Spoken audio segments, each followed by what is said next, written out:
The red sun set over New Seoul, painting the dome of the colony in warm colors. Director Lee stood at the large window of the command center, looking at the farms and buildings that made up the human settlement. 5 years had passed since the first ships landed here, and the colony was doing well. "Director, you should see this," said Han, the head of security. He pointed to a screen showing strange signals from the edge of the star system. Lee walked over and looked at the blinking dots on the screen. "Have we seen these before?" "No," Han said. "They started 3 days ago. They don't match any Earth ships we know." Lee rubbed his chin. "Keep watching them. Let me know if they come closer." Outside the command center, the colony buzzed with life. People walked between buildings, worked in fields or fixed machines. New Seoul was home to 5,000 humans now, all living under the giant dome that kept the air breathable. June, the colony's best engineer, was checking the defense systems with his daughter Sue.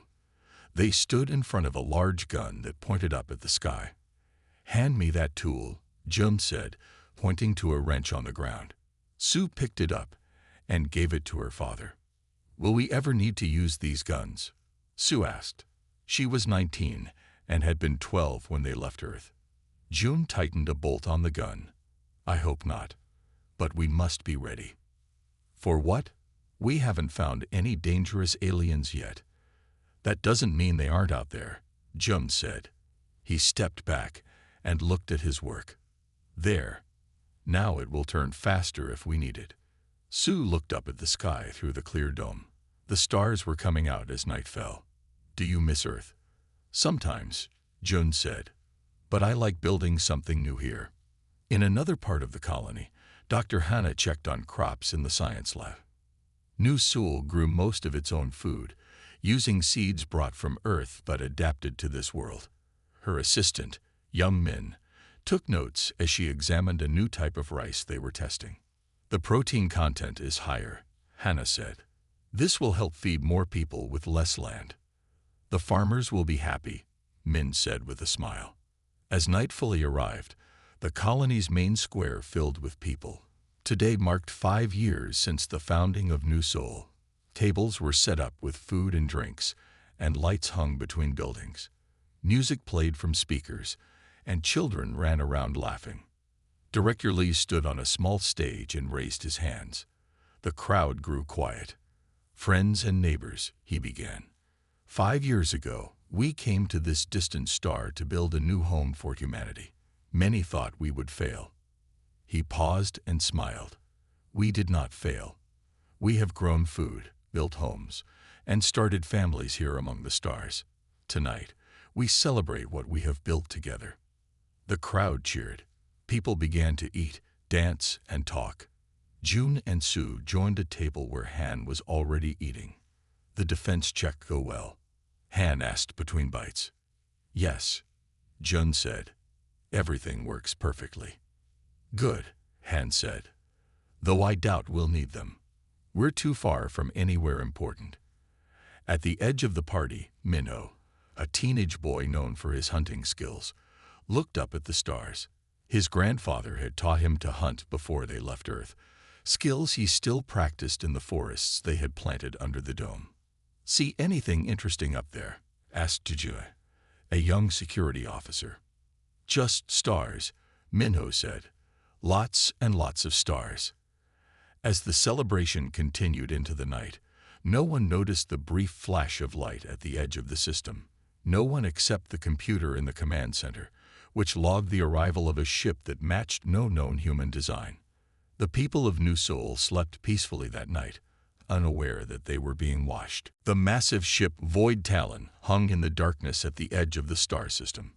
Its black hull absorbed light rather than reflected it, making it hard to see against the blackness of space. Inside, Captain Vex stood on the bridge, his 6 limbs spread wide as he studied the images of the human colony.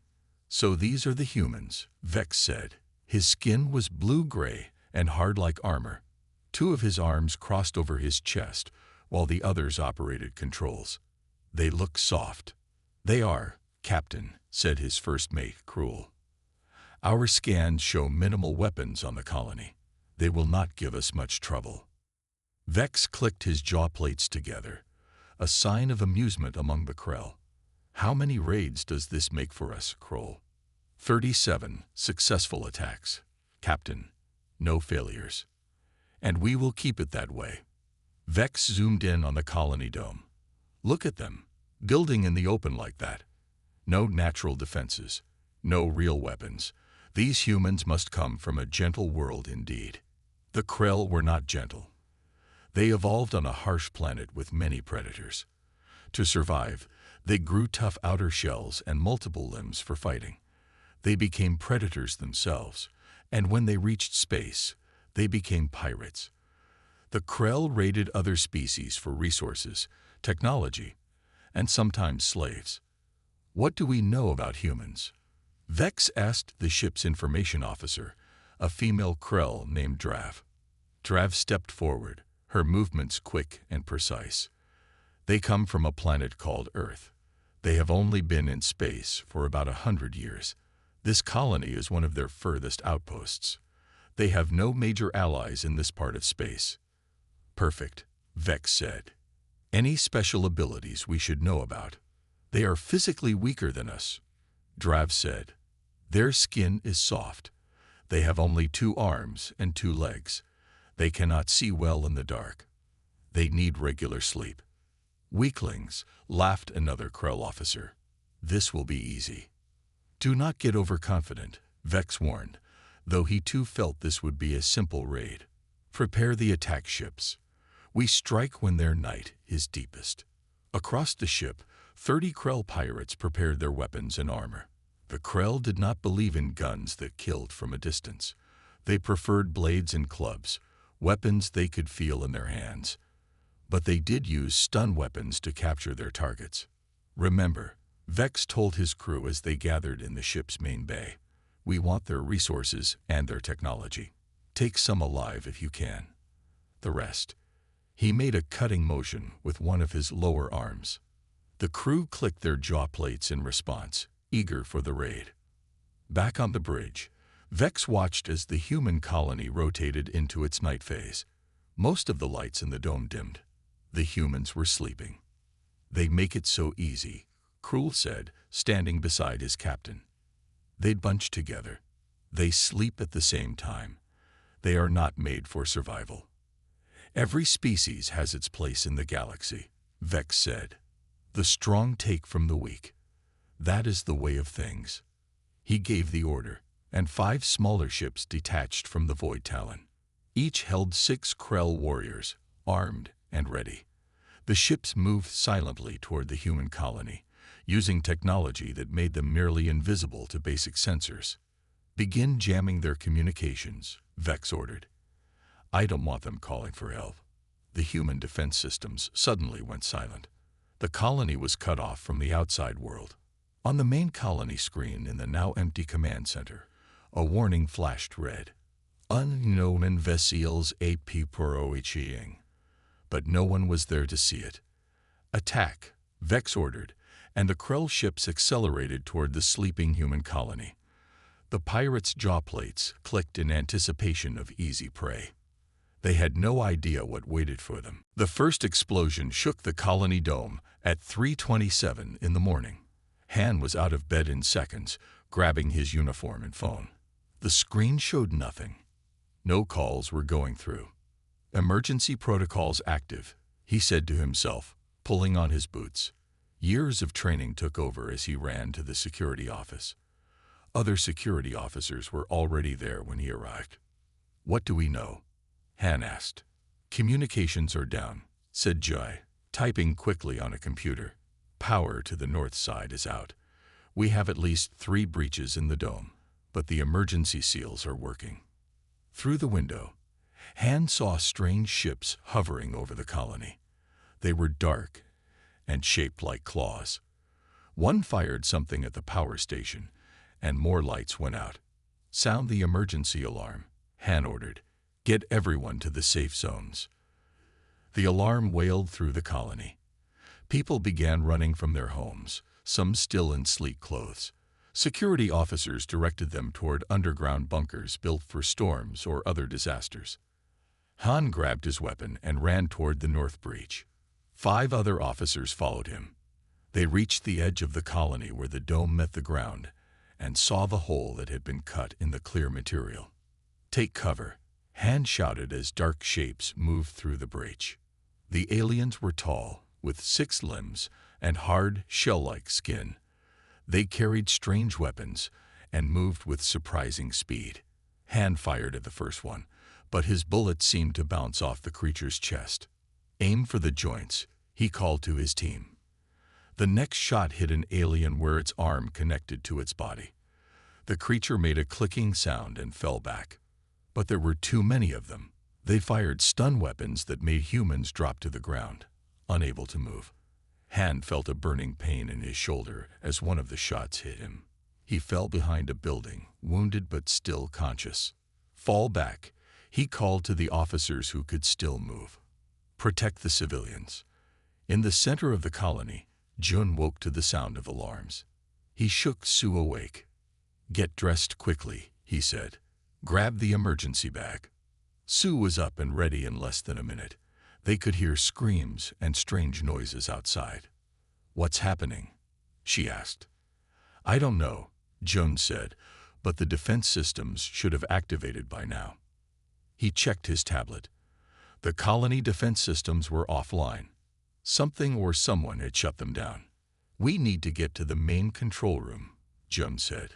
"I can restart the systems from there." They left their house, staying low and moving in the shadows. The aliens were rounding up humans in the main square, using their stun weapons on anyone who resisted. "This way," Jun whispered, leading Sue toward a small door half hidden behind some plants. It led to maintenance tunnels that ran under the colony. Meanwhile, Director Lee was in the command center with 3 other colony leaders. They watched the security feeds that still worked, seeing the aliens capture colonists. "They're taking people but not killing many," said one of the women. "They want slaves or hostages," Lee said grimly. He opened a hidden panel in the wall and took out a black box. "Time for Emergency Protocol 7. "Are you sure?" asked another leader. "That will reveal." "I'm sure," Lee said, pressing his thumb to the box. It opened to show a red button. "Many of our people were chosen for this colony because of their backgrounds. Now it's time to use those skills." Across the colony, certain colonists received a special signal through implants they carried. These were former soldiers, security specialists, and others with combat training. The signal was simple: resist. In the tunnels, Sue heard her father's implant beep. "What is that?" she asked. "Something I hoped would never happen," Jun said. His face had changed, becoming harder. "Sue, I need you to gather as many people as you can and lead them to the deep bunkers. The ones under the science building." "What about you?" "I'm going to fix the defense systems," he said. "And then I'm going to show these aliens they picked the wrong colony to attack." Director Lee moved quickly through the hidden passage behind the command center. The tunnel was narrow and dark, but he knew the way. 5 other people followed him, all former military officers from Earth. "It's been years since I held a weapon," said an older woman named Sun. "Like riding a bike," Lee replied. "You never forget." They reached a large metal door. Lee placed his hand on a scanner, and the door slid open. Inside was a room full of weapons and equipment that most colonists didn't know existed. "Standard colony protocol," Lee said, taking a rifle from the wall. "Every human settlement has a hidden armory, just in case." The others began taking weapons and body armor. Lee opened a secure computer terminal that was separate from the colony's main system. "This is Director Lee," he said into the computer. "Authorization code Sierra 95. Activate all sleeper units." Throughout the colony, more colonists received signals. Farmers, teachers, engineers, many had military training that they had kept secret. This was Earth's plan for all colonies: hide your strength until you need it. Meanwhile, Jun moved through the maintenance tunnels toward the main control room. He wasn't alone. 2 other engineers and a doctor moved with him. The aliens shut down our defense grid, Jun said. They used a very advanced virus, but they don't know about our backup systems. They reached a small room filled with computers. Jun began typing quickly. I can't bring the main guns online yet, he said, but I can get us some power and communications. In another part of the colony, young Minho watched from a hidden spot as the aliens rounded up humans. He was with his grandfather, Kang, who had once been a Special Forces soldier on Earth. Watch how they move, Kang whispered. See their weak points. Minho nodded. He had been taught to hunt since he was very young. Now those skills would be used for something more important. The joints in their armor are weak, Minho said, and they don't look behind them often. Good eye, Kang said with a small smile. Now, let's follow them. Learn their patterns. Then we start taking them down. The aliens had set up a base in the colony's main square. Captain Vex himself had come down from the ship to oversee the raid. He walked among the captured humans, studying them. Smaller than I expected, he said to Krull. How many have we taken? About 200, Krull replied. But many escaped. They seem to have hiding places we didn't detect. Find them, Vex ordered. Search every building. What the Krell didn't know was that beneath the colony were deep bunkers built to withstand storms and other disasters. Sue had led almost 100 people to these safe places. My father is working to restore power, she told the frightened colonists. Director Lee has activated the emergency protocol. What does that mean? Asked a young mother holding a child. Sue hesitated. She had only learned part of the truth from her father. It means we're not as helpless as the aliens think. In the medical center, Dr. Hana worked in the dark, using only small emergency lights. A wounded security officer lay on the table in front of her. Can you save him? Asked Ji, who had dragged his friend to safety. Yes, Hana said. But more importantly, he wounded one of them. The alien is dead. She pointed to a Krell body on another table. I've been studying it. They have 3 major weaknesses we can use. Jai looked at the alien with cold eyes. Tell me. Back in the command center, Lee established a secure communication network using equipment from the hidden armory. He contacted the group leaders who were now organizing the colony's response. This is not a random attack, he told them. These are pirates. They want our resources and our people, but they've made a serious mistake. What's that? Asked Sun. They think we're prey, Lee said. It's time to show them that humans are predators. Captain Vex was confused. The raid was not going as planned. His warriors had captured many humans at first, but now they were disappearing. Where are they? He demanded, looking at the holding area where only half the humans remained. How are they escaping? We don't know, Captain, Krull said. We had them in secure areas with guards, but they vanish when we look away. What the Krell didn't understand was that humans were good at hiding, good at waiting, and very good at seeing in the dark.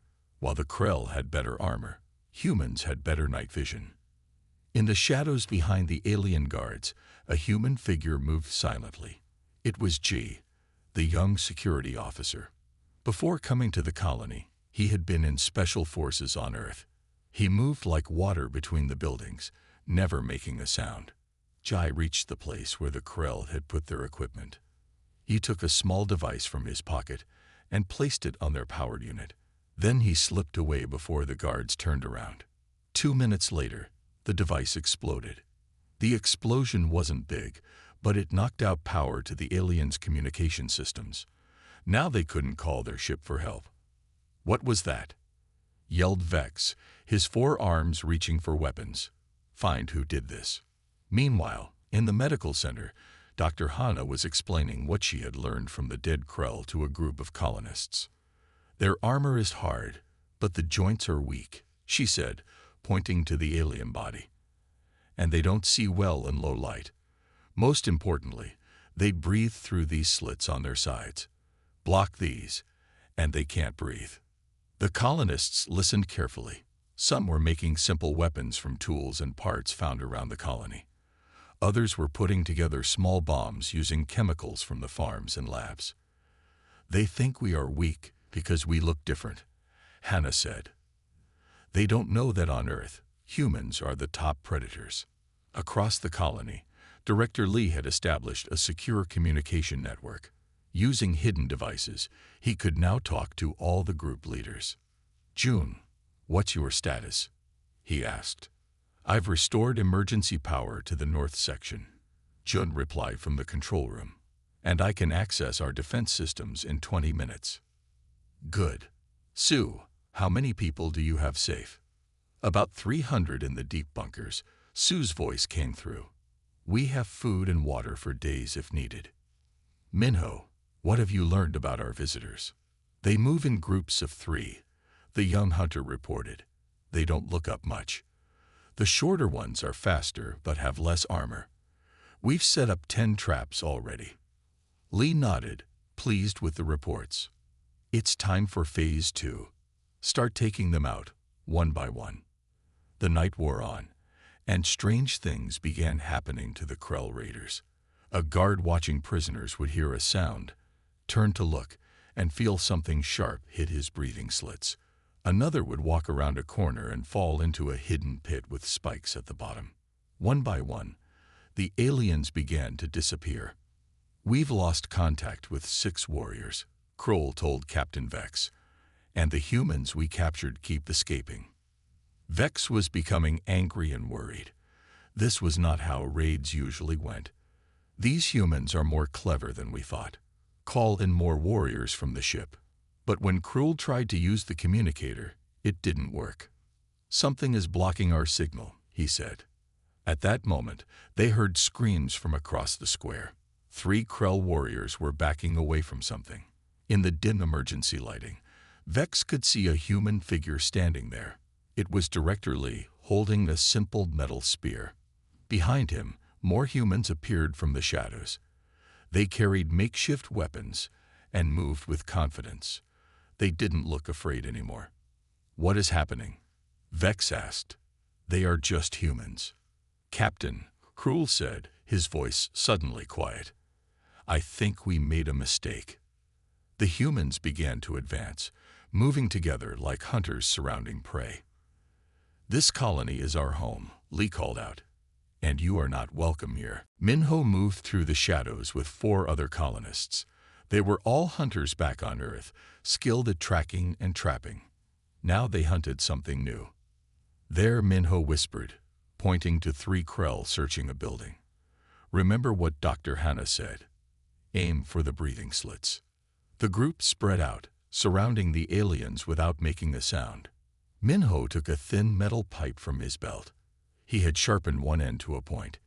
He waited until the largest Krell turned away, then threw the makeshift spear. It hit perfectly, sliding into the breathing slit on the alien side. The Krell made a strange gasping sound and fell to its knees. Before the other 2 could react, Minho's team had taken them down as well. 3 more down, Minho said into his communicator, moving to Sector 5. Across the colony, similar teams were hunting the invaders. The Krell, who thought they were the predators, were now the prey.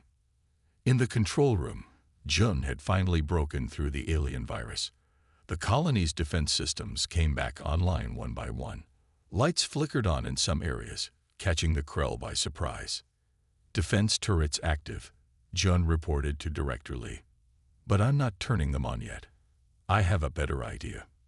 Explain, Lee said through the communicator. I can make them think our weapons are still down. When they call for backup, I'll let their ships land. Then we can trap them all at once. Lee smiled. Do it. On the main square, Captain Vex was losing control of the situation. More than 20 of his warriors were missing. The humans were fighting back with surprising skill. We need reinforcements, Vex told Kroll.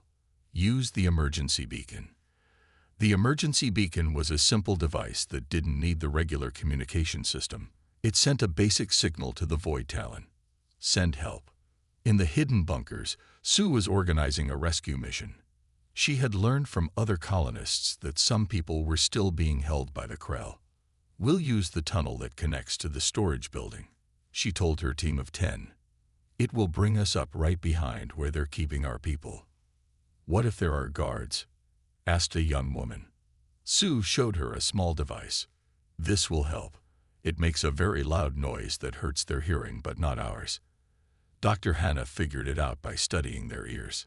The team moved through the dark tunnel, carrying rope, tools, and a few weapons. When they reached the end, Sue used a small camera to look into the room above. "2 guards," she whispered. "Everyone ready." She pressed a button on her device. A high-pitched sound filled the air.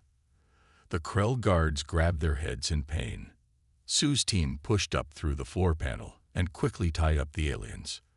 "Let's move," Sue said, running to the holding area. Inside were about 30 colonists, mostly older people and some children. "Stay quiet and follow us," she told them. "We're going to the bunkers."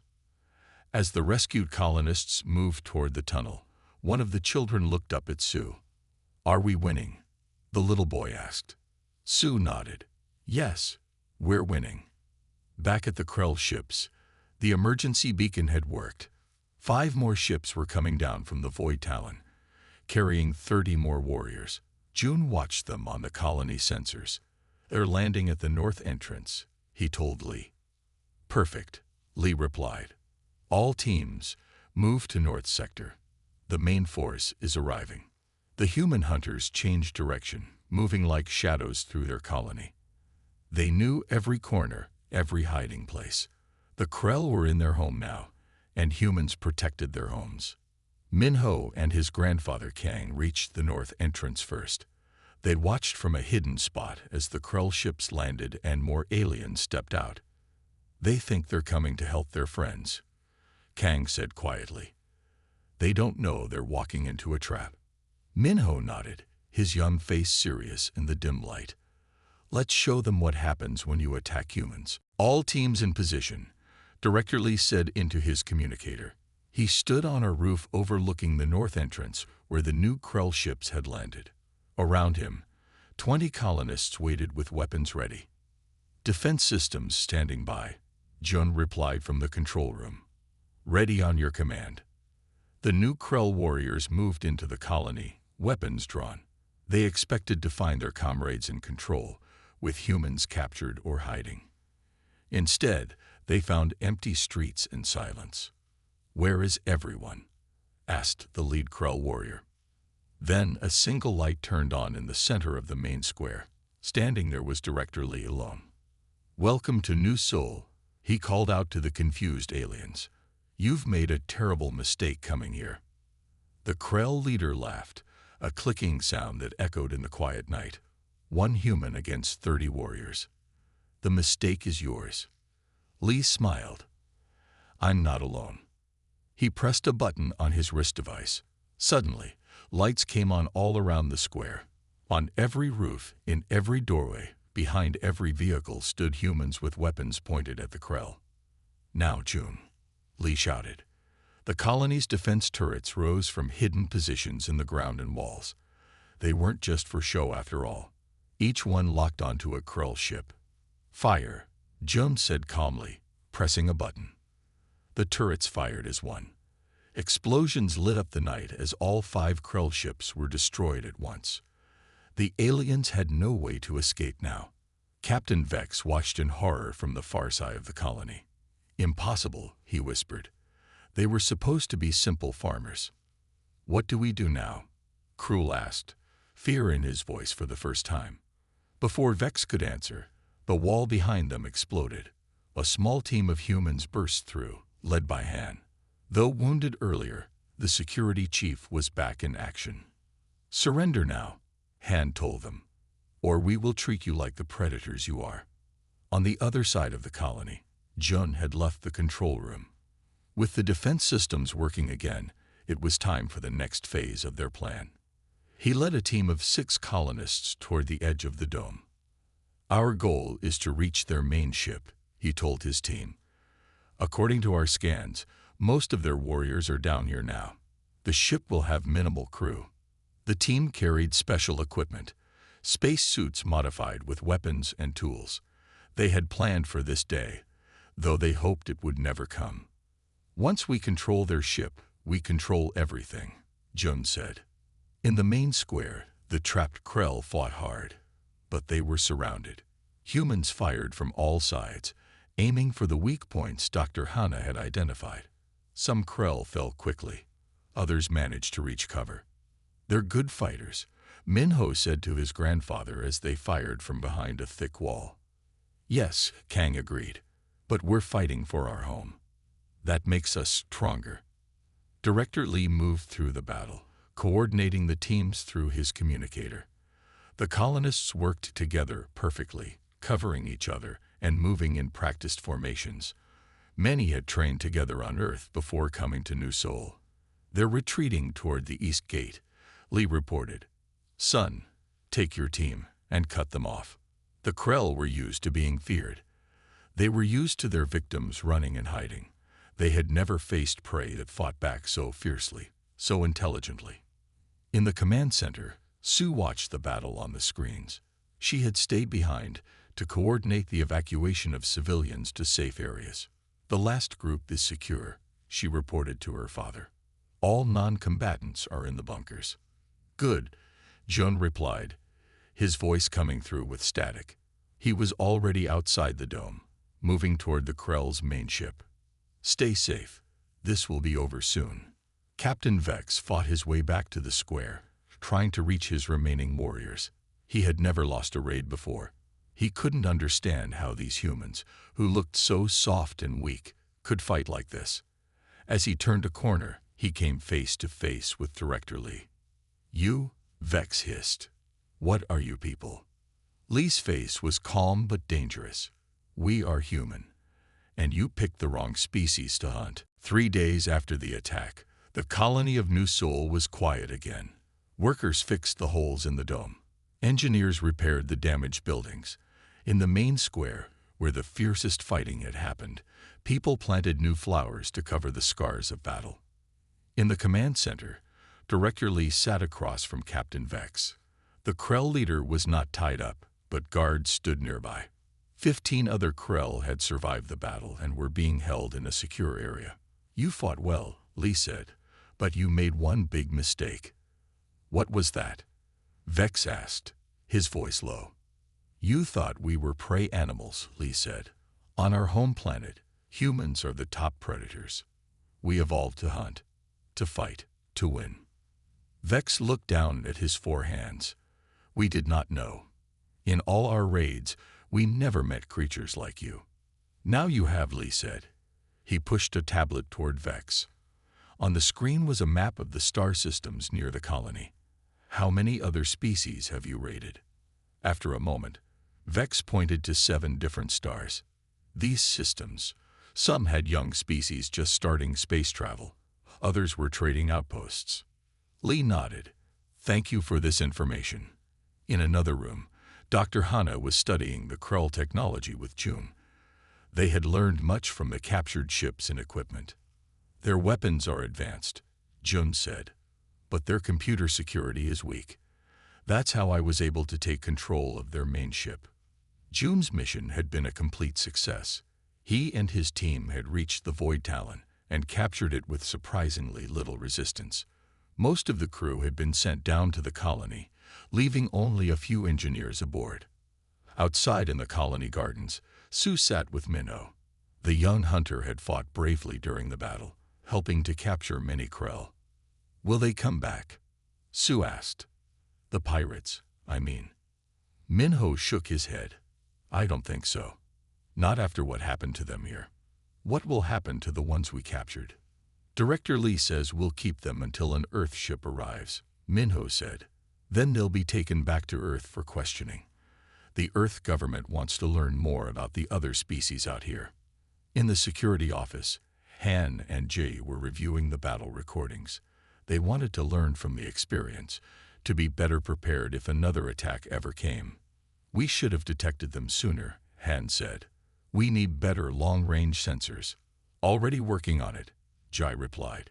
"Using parts from their ships, We can extend our detection range by 5 times. That evening, all the colonists gathered in the main square. The dome above was clear again, showing the stars in the night sky. Director Lee stood on a small stage. "Today, we remember those we lost," he began. "6 of our people died defending our home. We will never forget them." The crowd was silent, heads bowed in respect. But we also celebrate our victory. We faced an enemy who thought we would be easy prey.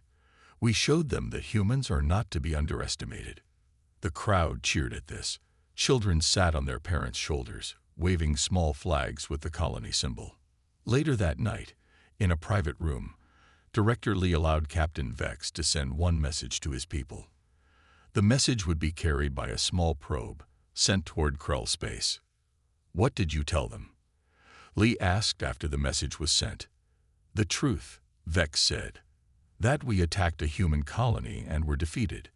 That humans are not like other species we have encountered. That they should stay away from human space." Lee nodded. A wise warning. Far away, at Earth's Central Command, a message from New Seoul arrived. It contained all the information about the attack, the aliens, and the other species in nearby systems. The admiral in charge read it carefully, then smiled. "So first contact has been made," she said to her staff, "and it seems humanity has made quite an impression." She pressed a button on her desk. "Prepare our fleet. It's time to visit our colony at New Seoul and meet these Krell ourselves. The galaxy just got a lot more interesting." In the stars above New Seoul, the probe carrying Vex's message sped away, taking with it a simple but important truth. Humans were not prey. They were apex predators, and the galaxy would soon learn to respect them. **The End*.